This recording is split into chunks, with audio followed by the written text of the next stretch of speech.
aking tinatanging Clark. Sabi po nila, ang dalawang pinakamahalagang araw sa buhay mo ay yung araw na pinanganak ka. And the day you figure out why. Si Clark po ang aking why.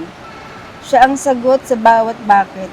Mula sa lahat ng maling taong dumaan sa buhay ko, sa lahat ng pagkabigo at sa lahat ng maling panahon. Masaya ako dahil ikaw ang ibinigay sa akin ng Panginoon. Sa dami ng tao sa mundo, ikaw ang pinili ng Diyos at ng tadhana na mahalin ko habang buhay. Hindi man naging madali ang lahat, bawat pagsubok na dumaan sa atin ay mas pinapatatag ang pagmamahalan natin. Ikaw ang taong minsan ko lang sinabi sa sarili ko na ito na siya. Siya na talaga.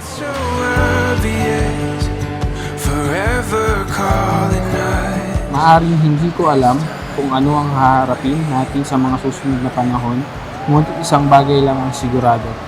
I will choose you every day, in this life, in every lifetime. Sarap mapunta sa tamang babae, kasi pag mali ako, itatama niya. Pag mali siya, tama pa din siya. Kaysa tamaan ako. Love you, love.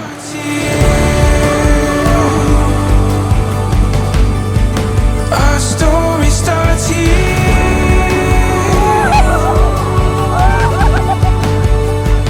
Before our eyes, now we find it all becomes so clear. Our story starts here.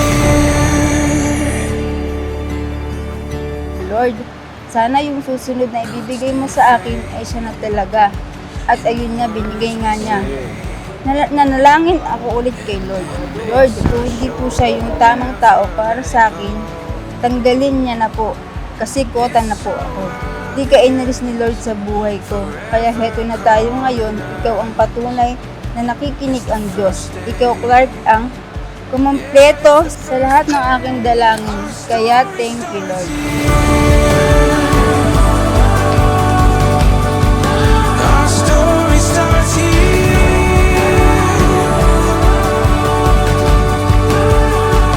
Before our eyes, now we find it all becomes so clear. Our story starts here. Our story starts right here.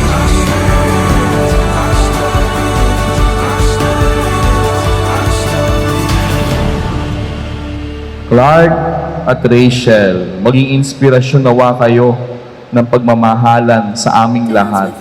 Patunayan ninyo na yung oo na isinagot ninyo sa Diyos ay pangwalang hanggan. Kahit na masakit na, Rachel, piliin pa rin si Clark. Clark, kahit mag-iba na ang itsura ni Rachel, tumaba man, piliin pa rin si Rachel. Dalawang taong hindi perpekto, ngunit araw-araw pinipiling magmahal dahil naniniwala silang may Diyos na unang nagmahal sa kanila. That you are the only one I'll ever love. Yeah, you. If it's not you, it's not anyone. Ipinagdarasal natin sila na sa bawat pagsubok, maalala nila ang salitang ito ni Kristo. Ang pinagsama ng Diyos ay huwag paghiwalayin ng tao. Hindi dahil walang unos, kundi dahil may Diyos na higit na malakas kaysa anumang unos. Amen.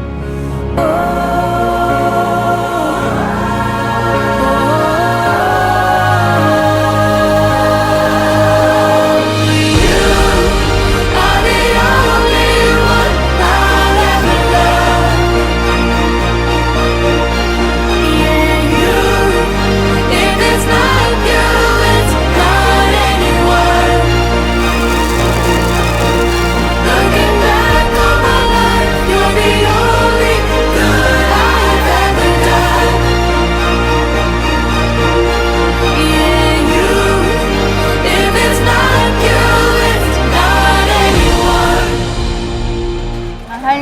kita at mamahalin kita, Clark, hanggang sa wakas at sa lahat ng habang buhay. 30 years na ako naghihintay, sa wakas natagpuan din kita. Natatangi ka, Clark, mahal na mahal kita. If it's not good,